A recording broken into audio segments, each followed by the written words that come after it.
Por ejemplo, específicamente los receptores 7-TMS funcionan acoplados a estas proteínas. Las proteínas G son heterotriméricas en estado basal. Las tres subunidades permanecen unidas, la subunidad alfa, beta y gamma. Y además la subunidad alfa se encuentra unida al GDP. Bien. Entonces, cuando la hormona se une al receptor, ese receptor, la parte intracelular del receptor, lo que va a producir es se produce un cambio conformacional que resulta que esta subunidad alfa intercambia el GDP por el GTP. Se desprende del GDP y queda unida al GTP. Como resultado de esa unión, ahora se libera por un lado el GTP y el dímero beta-gamma. Y es esta subunidad alfa unida al GTP la que va a continuar transmitiendo la señal disparada por la hormona. Hay distintas proteínas G clasificadas según el tipo de subunidad alfa. Está la subunidad alfa I, la subunidad alfa S o la alfa Q, por ejemplo. Hay muchas más, hay como 7. Vamos a mencionar las que nos pueden interesar en las clases de bioquímica de nuestra cursada.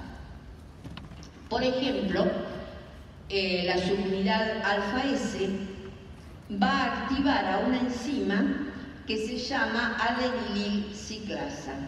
En cambio, la subunidad alfa I va a inhibir a la adenilil ciclasa.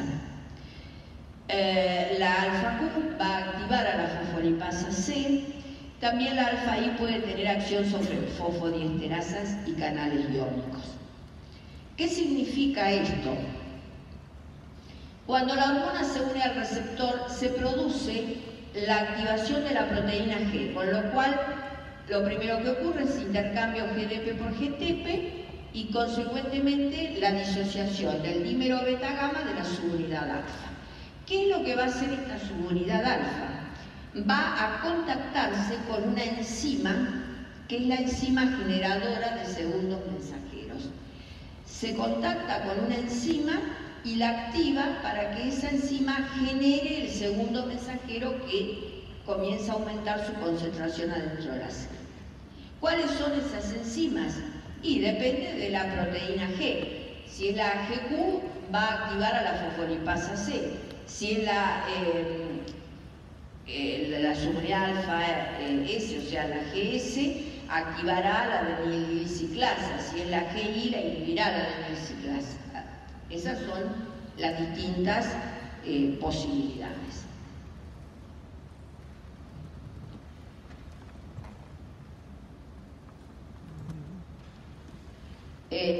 Por ejemplo, lo que tenemos es que en su forma inactiva, la proteína G está unida al GDP. Cuando la hormona se une al receptor se produce el intercambio GTP por entra GTP y se libera el GDP, y cuando se termina de transmitir el mensaje, ese GDP se hidroliza y pasa a GDP, con lo cual termina la señal, porque si no, esa proteína G permanecería siempre activa, y esto no es así. Es decir, que la proteína G inactiva tiene unida GDP, pasa a la forma activa unida GTP, pero para volver a la forma inactiva se tiene que producir una hidrólisis y se libera el fósforo inorgánico y queda GDP. Con lo cual esa proteína G vuelve a la conformación inactiva. ¿Y quién cataliza esa reacción de transformación GTP a GDP? La misma proteína G tiene una porción que tiene actividad de GTPasa. es capaz de activar la hidrólisis de GTP a GDP. ¿Sí? Tal es así que, por ejemplo, si hay una mutación, esto fue una pregunta de examen, la preguntaron en el contexto de otro tema, no tenía nada que ver yo con traducción de señales.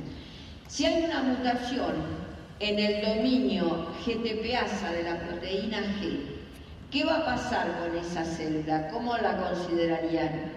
¿Cómo va a estar siempre? Muy activa, hiperestimulada, no vuelve nunca al estado basal.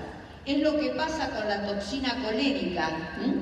La toxina colérica es una toxina producida por una Escherichia coli que lo que hace es, cuando entra a la célula del intestino, lo que hace es inhibir a la actividad GTPásica de la proteína G. Y cuando la inhibe, esa célula permanece activada, que lo que hace es bombear agua a la luz del intestino y bueno, traer los inconvenientes que asociados a esa toxina.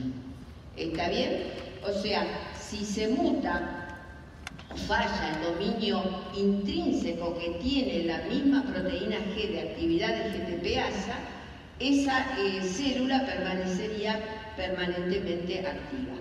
Lo que quiero también introducir con estos comentarios es el concepto de que la célula tiene mecanismos para responder a determinadas señales, pero si esa célula funciona correctamente, tiene mecanismos para apagar esa señal, para callar el mensaje. Y el funcionamiento armónico significa que tanto el encendido como el apagado de la señal hormonal tienen que funcionar adecuadamente, porque si no hay un problema, una patología asociada. Por ejemplo, vimos en el caso del receptor de IGF, si ese receptor por algún mecanismo está completamente activo o se sobreexpresa, va a haber una proliferación aumentada. Bien, esto tiene más información porque además este intercambiador, el cambio de GTP a GDP, GDP por GTP mejor dicho, lo hace cuando la hormona se une al receptor. Ese complejo hormona-receptor va a activar a este pasaje. Pero si quieren más datos, hay también unas proteínas que ayudan, que son factores intercambiadores de nucleótidos, o proteínas que aceleran la actividad de GTPasa. Es un dato ya más fino. Y acá les menciono algunas de las proteínas G, la GQ que activa la fosfolipasa C, esta GT, también llamada transducina, va a activar a una fosfodiesterasa de GMP cíclico, va a hidrolizar al GMP cíclico y esta funciona en los bastones de la retina, interviene en el ciclo de la visión. Y esta que ya les había mencionado en el cuadro anterior. Bueno, hasta ahora lo que hemos visto es la unión de la hormona al receptor 7-TMS y la activación de una proteína G. Yo les dije que esa subunidad alfa lo que va a hacer es activar a una enzima para generar un segundo mensajero. ¿Cuáles son esos segundos mensajeros? Y esto, por favor, lo tienen que saber sí o sí. La hormona se une al receptor, intercambio de GDP por GTP en la subunidad alfa, liberación de la subunidad alfa, y esta subunidad alfa va a activar a un sistema efector. ¿Qué es ese sistema efector? Es una enzima de la membrana que una vez que se activa esa enzima va a generar un segundo mensajero. Por ejemplo, si es la GS, lo que activa es la adenililciclasa y produce AMP cíclico. Si es la GQ, activa la fosfolipasa C, que produce como segundos mensajeros diacilglicerol, inositol trifosfato y calcio. Y ahora vamos a ver en detalle cada uno de esos procesos. ¿Está claro esto? ¿Cómo funciona? Parece que no. Quedaremos atrás. las 5, tengo tiempo, no tengo otra actividad. O sea, la unión de la hormona al receptor, en este caso, el receptor activado lo que hace es activar a la proteína G. Entonces la subunidad alfa que se libera en ese caso activa a una enzima. Y esa enzima va a producir sus propios productos, que dependiendo de cuál fue la subunidad alfa que la activó, va a ser el producto. Esto también lo van a manejar, pero mejor que todo el plantel docente de bioquímica. Hormona, receptor, activación de la subunidad alfa-S. Cuando esta es la alfa-S, se produce la activación de la adenilil ciclasa. Esa enzima convierte ATP en AMP cíclico. Ese es el segundo mensajero en este caso. La adenilil ciclasa cataliza la conversión de ATP en AMP cíclico. Y ese AMP cíclico va a activar a la proteína quinasa AMP cíclico dependiente. ¿Se acuerdan que cuando al principio de todo les mostré las distintas proteínas quinasas, dije cómo estaban reguladas? Dije la PKA, como su nombre le indica, es la proteína quinasa AMP cíclico dependiente. Bueno, esto es lo mismo, pero dicho de otra manera, y esto sí está plagiado, lo otro es auténtico, propio. Ayer los cargaba a los alumnos porque puse la diapositiva mía y nadie le sacó foto, puse y le sacaban fotos. Digo, bueno, tiene más éxito esto que está plagiado, pero bueno.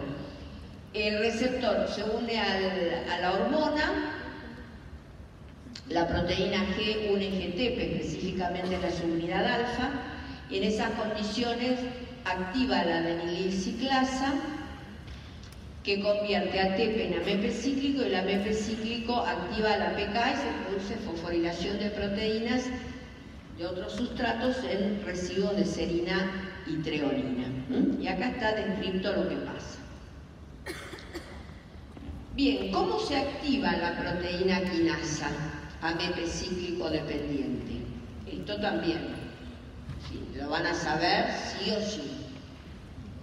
La proteína quinasa A está formada por 4 subunidades regulatorias, unidas por uniones puente de hidrógeno, puente de sulfuro y demás, no uniones covalentes. Esas 4 subunidades, no uniones covalentes, quiero decir que son interacciones entre 4 cadenas. Tiene 2 subunidades regulatorias y 2 catalíticas. El AMP cíclico se une a las subunidades regulatorias. 2 moléculas de AMP cíclico por cada cadena peptídica regulatoria. Cuando el AMP cíclico se une a las subunidades regulatorias, se disocia de las subunidades catalíticas. Y entonces esas subunidades catalíticas pueden ejercer su acción, pueden fosforilar proteínas. Cuando está formado el tetrámero, el dominio catalítico de la subunidad C está ocluido por la regulatoria, por eso no tiene actividad. Cuando aumenta el AMP cíclico se une a la regulatoria, se separan las catalíticas de la regulatoria y la catalítica puede fosforilar proteínas. Entonces, expliqué de manera más o menos entendible cómo se produce la activación de PKA. Bien. Por lo tanto, los niveles intracelulares de AMP cíclico en la célula son cruciales, porque si esos niveles aumentan, se va a activar la PKA y como por lo tanto, si se activa la PKA, vamos a tener una serie de fosforilaciones en serina y treonina en respuesta a esa acción. ¿Queda claro? Bueno.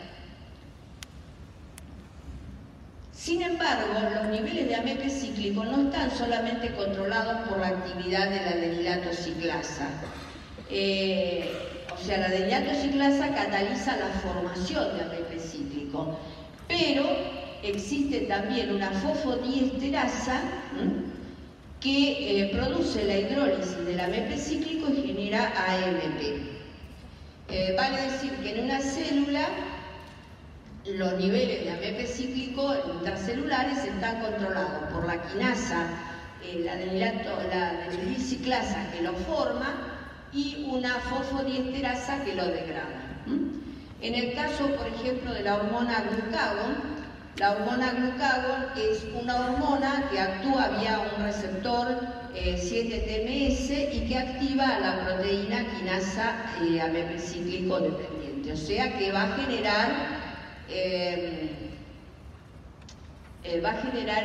AMP cíclico, porque lo que hace es activar a una proteína G de tipo S.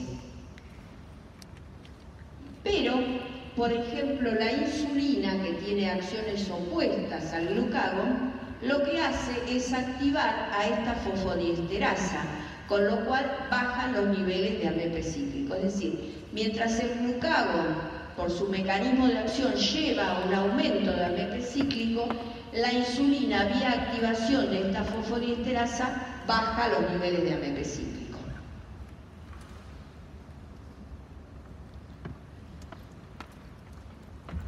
Esto que está acá está mostrando un poco de la química involucrada en la formación del AMP cíclico y en la degradación del AMP cíclico. Esta estructura corresponde a el ATP.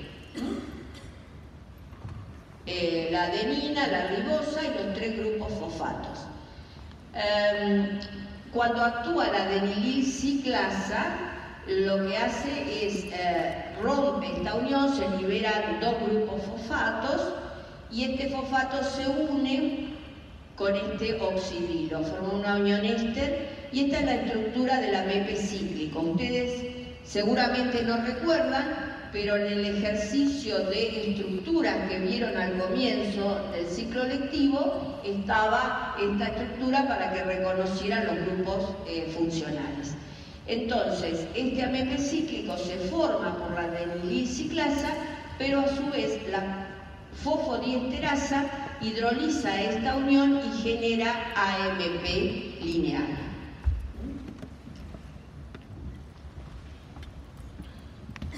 Bueno, entonces, de los receptores acoplados a proteína G, vimos a un grupo de receptores que actúan vía una proteína G de tipo S, una GS.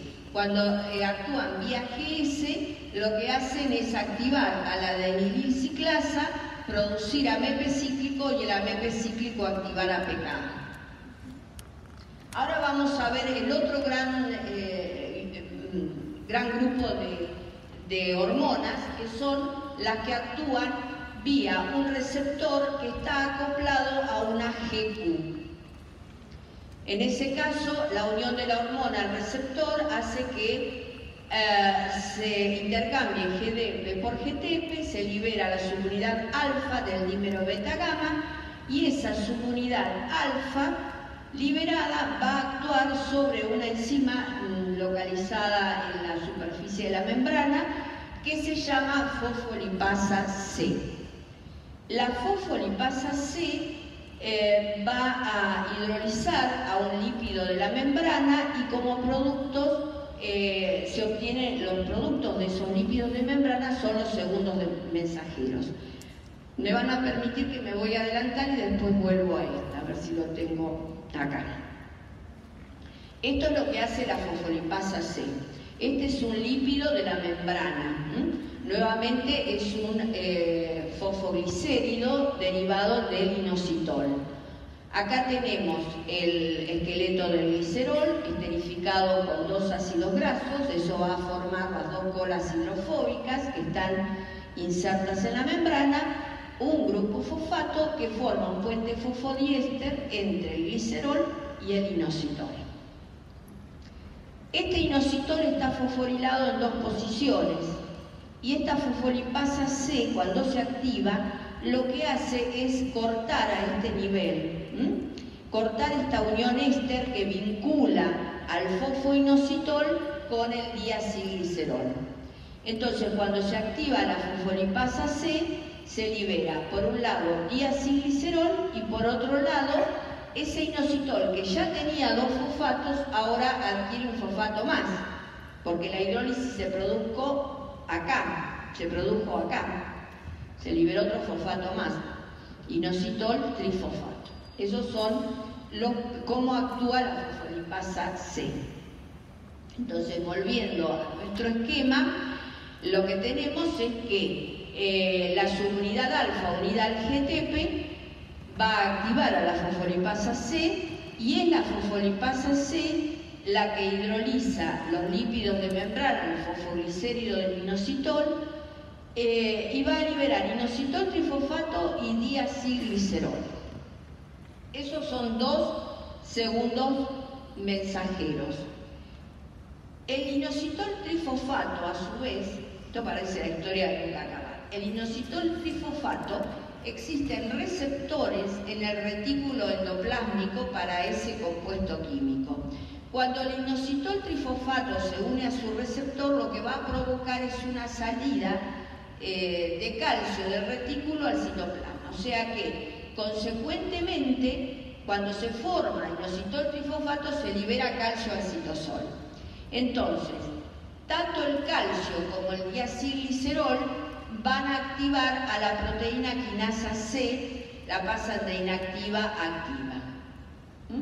O sea, los segundos mensajeros son diacilglicerol, calcio e inositol trifosfato. Esos son los segundos mensajeros que se forman cuando se activa un receptor acoplado a GQ. Esos son los segundos mensajeros. Ahora, los que modulan la actividad de la PKC son el diacilglicerol y el calcio. El calcio también es un segundo mensajero. ¿Está bien? Bien. Esto acá está descrito todo lo mismo que dije antes, cómo se libera, cómo la hormona activa a la GQ. Luego se forma inositol trifosfato y diacilglicerol, se libera calcio por acción de IP3 y el calcio y el diacilglicerol activan a la proteína quinasa C. El 90% de los procesos metabólicos que van a haber en la cruzada están vinculados con la actividad de pKa y la actividad de pKc. Por eso ellos lo tienen que manejar muy bien. Lo vimos recién, esto es lo mismo que mostré en la otra diapositiva, pero yo lo hice más sencillo, acá está más complejo. Y ahora la pregunta es, ¿cómo se activa PKC en presencia de calcio y diacilglicerol? En el caso de la PKA, ¿cómo se activaba? Se activaba por un mecanismo que involucraba la disociación de las subunidades regulatorias de las catalíticas, ¿se acuerdan? Acá tenemos una única cadena polipeptídica. Esa cadena polipeptídica está normalmente plegada, donde tenemos el sitio catalítico y un sitio donde normalmente se une el sustrato. Entonces, al estar plegada y el sitio catalítico está interactuando con el pseudosustrato, esto no tiene actividad. El calcio y el diacilglicerol lo que hacen es abrir la molécula del PKC. Y con la apertura se logra que la enzima tenga actividad para fosforilar otras proteínas. Es decir, la PKC estructuralmente tiene un dominio regulatorio, un dominio catalítico y una zona bisagra. Y normalmente el dominio catalítico está plegado sobre el regulatorio.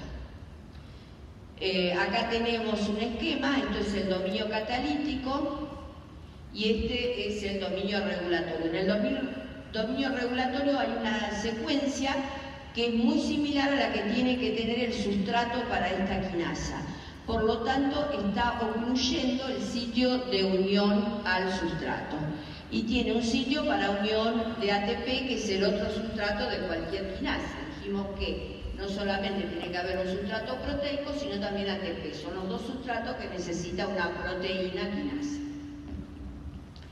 En presencia de calcio y diacilglicerol que se unen a las subunidades regulatorias, la molécula de PKC se abre, con lo cual una proteína sustrato tiene que tener una porción que específicamente reconozca el sitio de unión al sustrato en PKC, se va a unir, el ATP se une en el sitio de unión al sustrato también, específico para ATP, y se produce la fosforilación de proteína. Una vez que se produce la fosforilación de la proteína, después de un cierto tiempo, ese calcio y diacilglicerol es removido y se vuelve a cerrar la estructura de PKC y vuelve al estado basal. ¿Quedó claro esto? Bien. Acá está descrito en palabras, pero bueno, eso lo leen ustedes. Y ahora lo que les quiero mostrar es una serie de hormonas que actúan vía un receptor acoplado a proteína GS y con la concomitante producción de AMP cíclico, y un listado de hormonas que actúan con receptores acoplados a GQ con la concomitante generación de diacilglicerol, inositol trifosfato y calcio. Es decir, todas estas hormonas van a activar PKA. Todas estas hormonas activan PKC.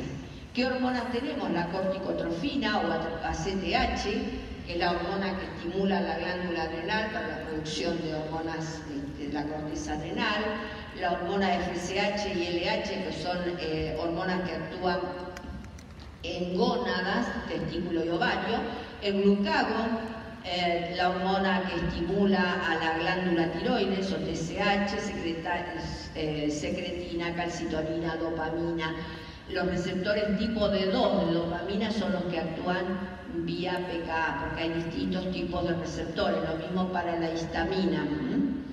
Las catecolaminas beta, los receptores tipo 1 y tipo 2.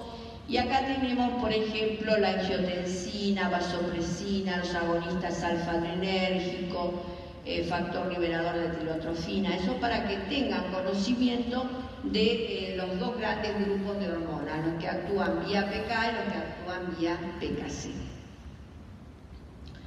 En particular, para la adrenalina, cabe hacer esta mención. La adrenalina tiene dos tipos de receptores, el beta y el alfa. El receptor beta actúa vía PKA, es decir, que activa a la GS, activa la adenilciclasa, produce AMP cíclico como segundo mensajero y activa PK. Y el receptor de tipo alfa adrenérgico activa la GQ, activa la fosfolipasa C, con lo cual se generan diacilglicerol y calcio que activan a PKC. Los receptores de tipo alfa están presentes solo en el hígado y los de tipo beta están en el hígado y en el músculo. Entonces, por ejemplo, si me preguntan a una célula muscular, tengo una célula muscular en cultivo, la estimulo con adrenalina, ¿voy a ver una respuesta?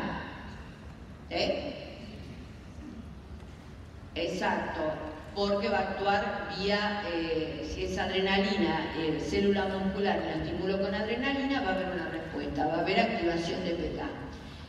Si en lugar de tener una muestra de células musculares, tengo células hepáticas y las estimulo con adrenalina, va a haber una respuesta, pero lo que voy a ver es activación de PKC. Voy a ver solo las respuestas asociadas a PKC.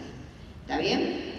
Esto también es importante que recuerden, porque cuando entremos en metabolismo tenemos que saber la acción de la adrenalina en músculo, la acción de la adrenalina en hígado, entonces tenemos que saber que en un caso está actuando vía dos receptores diferentes, en otro caso por uno. Bien. Luego hay otro grupo de enzimas que se llaman, de otras quinasas, porque hasta ahora lo que hablé es de la proteína quinasa A, la proteína quinasa C, y ahora les menciono que hay un grupo de quinasas que se llaman MAP quinasas, que comprende distintos subgrupos de quinasas, que son el grupo de las ERK, el grupo del JNK y el grupo de P38. Esas son quinasas que se activan por una cascada de fosforilaciones. Y para activarse todas estas quinasas requieren una fosforilación dual. Necesitan fosforilarse en residuos específicos de serina y de tirosina. Por eso, para inactivarlas van a actuar una serie de fosfatasas que se llaman de actividad dual, porque hay que remover una serina y una tirosina. Estas enzimas tienen mucho que ver con la proliferación celular y la supervivencia. Por ejemplo, una célula, si uno pone un cultivo de células, por ejemplo de células de Leydig, en una estufa, en lugar de a 36 grados, a 38 grados, 5 minutos, uno puede ver inmediatamente un aumento en la actividad de esta ERK. Cuando a una célula se la estimula con suero, donde el suero contiene una serie de factores de crecimiento, antes de los 3 minutos se produce la activación de esta ERK. Esta ERK tiene un rol fundamental en la proliferación celular, por eso su estudio, el mecanismo de activación o de inactivación, ha estado sujeto, digamos, a mucha atención, pensando en un blanco terapéutico para evitar, digamos, la transformación maligna. Bueno, JNK también tiene que ver con la tumorigenicidad, con la apoptosis. P38 es una enzima que se activa rápidamente ante una situación de injuria de la célula, para decidir dos caminos posibles. A veces esa activación de P38 en un principio dispara una serie de mecanismos que van a llevar a que la célula se adapte a esa situación de estrés. Pero si no logra vencer esa situación de estrés, el camino que le queda es llevar a esa célula a la muerte celular. Todas estas máquinas tienen que ver con estos procesos. Se activa por una serie de fosforilaciones. Yo les dije que se activan por fosforilación dual, en una serina y en una treonina. Entonces estas quinasas que están upstream son las MAP quinasas, es decir, que son las quinasas que fosforilan a las MAP quinasas. Y estas MAP quinasas tienen actividad dual, es decir, van a poder fosforilar a estas enzimas en dos residuos diferentes. Y por encima de estas MAP quinasas hay otras MAP quinasas, que fosforilan a las MAP quinasa y las MAP quinasa fosforilan a las MAP quinasa. ¿Cómo ejercen, cómo producen un determinado efecto estas MAP quinasas? Y bueno, gran parte de los sustratos de estas enzimas son factores de transcripción. Con lo cual, un factor de transcripción se fosforila y se activa y genera la expresión de nuevas proteínas, por ejemplo, para combatir esa situación de estrés a la que está sometida la célula.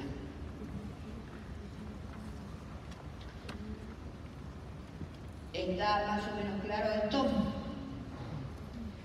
Bueno, me conformo con que, en realidad, todas las proteínas quinasas pueden fosforilar proteínas con actividad enzimática y cambiable o no la actividad. Una enzima que se fosforila y ahora es activa. Una enzima que tiene que ver con la degradación del glucógeno, una enzima que tiene que ver con la síntesis de glucosa a partir de precursores no glucídicos. Esta es una respuesta rápida, porque esa enzima está presente en la célula. Lo único que hizo la hormona es vía una quinasa la fosforiló y le cambió la actividad. La respuesta es inmediata. Pero también se puede producir una respuesta más lenta. ¿Por qué? Porque esa hormona activó una quinasa y esa quinasa lo que hizo fue fosforilar a un factor de transcripción.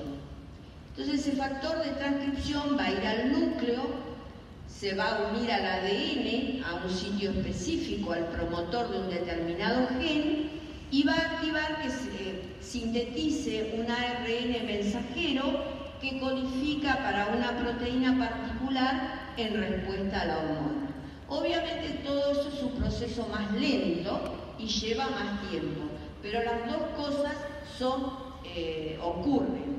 Y les digo esto, y esto es muy importante, creo que yo batallé bastante para que esto se difundiera un poco, pero porque me tocó dar dos temas y entonces hice hincapié en la conexión de esto. Por ejemplo, en un momento dado, en una teórica veían mecanismos de acción de hormonas esteroides. Entonces lo que decían es que la hormona esteroide pasa por la membrana citoplasmática, entra a la célula y va a dirigir la expresión de determinados genes. Por otro lado, cuando hablamos del glucagón, por ejemplo, que es una hormona proteica que actúa vía PKA, lo que hace es unirse al receptor de membrana, activar a una G-alfa, produce AMP cíclico, activa PKA. Y en la mayoría de los procesos que ustedes van a ver al principio, lo que hace esa PKA es fosforilar enzimas del metabolismo, se activa rápidamente. Pero también lo que hace es inducir la expresión de moléculas, de proteínas específicas. Por ejemplo, el alumno contesta siempre, ¿y qué hace el glucagón? Bueno, induce la expresión, bueno, si logra diferenciar induce de activación, dice induce la expresión de las enzimas de la gluconeogénesis. ¿Cómo lo hace? Y ahí no podemos conectar un mecanismo con otro. Lo hace similarmente a como ocurría con las hormonas de tipo esteroide. Lo que hace es activar ese glucagón a PKA y PKA fosforila el factor de transcripción y ese factor de transcripción, como si fuera una hormona esteroide, va a ir al núcleo y va a inducir la expresión de algo. ¿Está claro eso? Son dos cosas, dos caminos distintos que puede seguir a la fosforilación o la activación de PKA. Puede fosforilar una enzima, con lo cual le cambia rápidamente la actividad, o puede fosforilar y activar un factor de transcripción, con lo cual hay nueva expresión de proteínas propias para dar respuesta a la célula. Bueno, otra quinasa muy importante, que la vamos a ver en detalle cuando veamos metabolismo, es la AMP quinasa. Los que quieran irse se pueden... pasado, casi. Esta AMP quinasa es una proteína formada por 3 subunidades que es sensible a AMP, a las variaciones de AMP dentro de la célula. ¿Cómo se forma el AMP? El AMP se forma cuando en una célula se consume energía en forma de ATP, se hidroliza el ATP, se forma AMP. Cuando el músculo entra en actividad, consume ATP, los niveles de ATP intramuscular bajan y aumentan los de AMP. ¿Y qué pasa? Ese AMP se une a una de las subunidades de la AMP quinasa y favorece que algunas enzimas, que son quinasas a su vez, como la CAM quinasa 6 o LKB1, van a fosforilar a la subunidad alfa.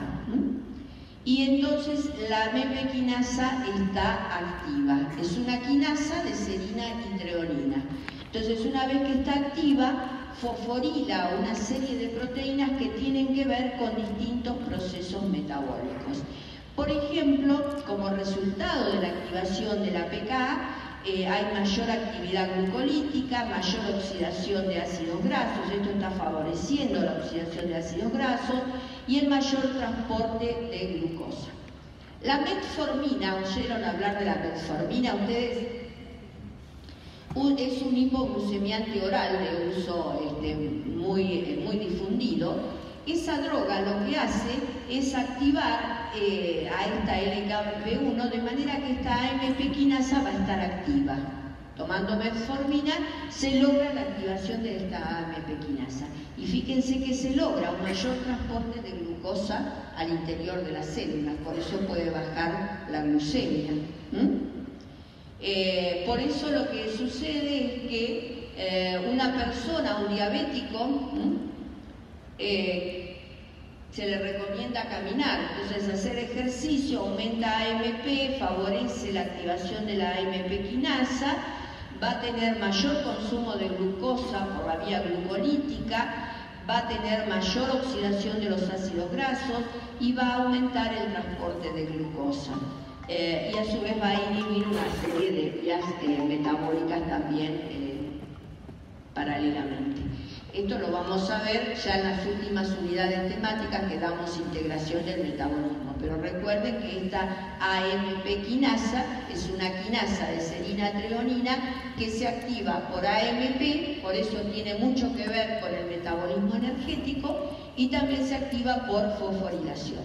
Acá está dicho lo mismo que cuáles son las acciones de la AMP quinasa.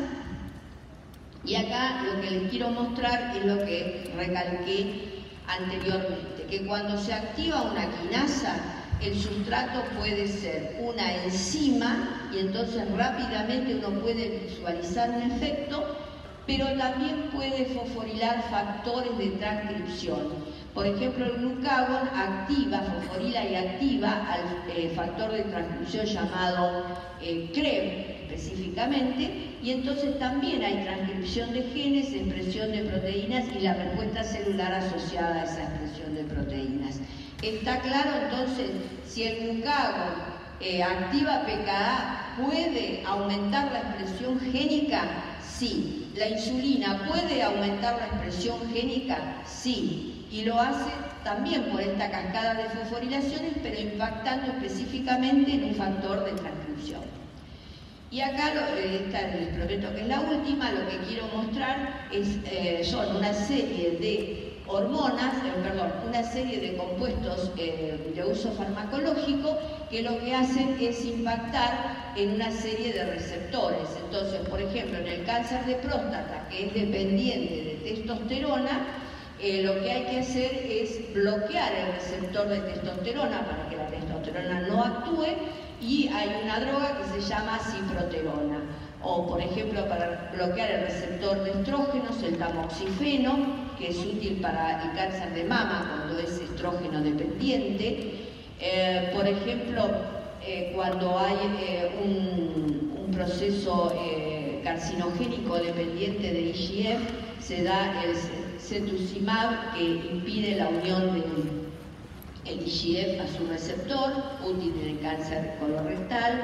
Esto también es una droga quimioterápica que lo que hace es bloquear la unión del VEGF a su receptor, y entonces no se logra la vascularización, y también es útil en los procesos tumorigénicos, etc. Con esto lo que les quiero decir es la importancia de conocer cómo actúan los ligandos, porque estos fármacos están dirigidos exclusivamente a los receptores, pero ahora con todo lo que conocemos del camino intracelular, hay muchísimas drogas que lo que hacen es inhibir las quinasas que se activan en determinados procesos, o, por ejemplo, promover la hidrólisis o no de determinados compuestos de señalización. O sea, me interesa que tomen esto como de importancia en medicina. Muy